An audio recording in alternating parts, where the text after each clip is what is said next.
Hola, hola a todos. Hoy en Linguarte vamos a aprender las partes del cuerpo. Puedes encontrar un enlace en la descripción para descargar un documento con esta lección. Empezamos.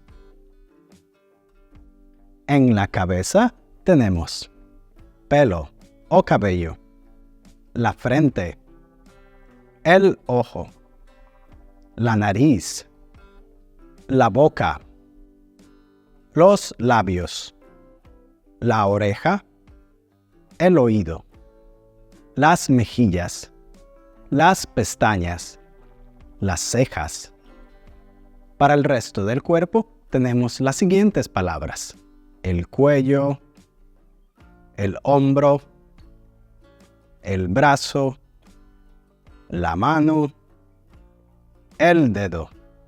Los dedos de la mano tienen estos nombres: el pulgar, el índice, el medio, el anular y el meñique.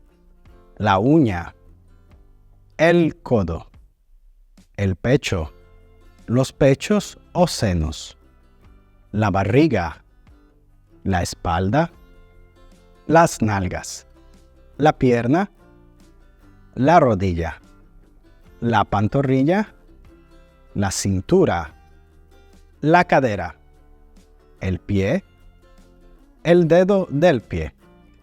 Ahora hagamos una pequeña práctica. Intenta decir las siguientes partes del cuerpo.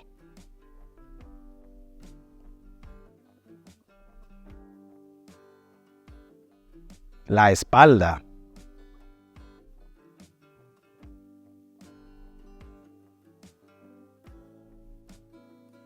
los ojos,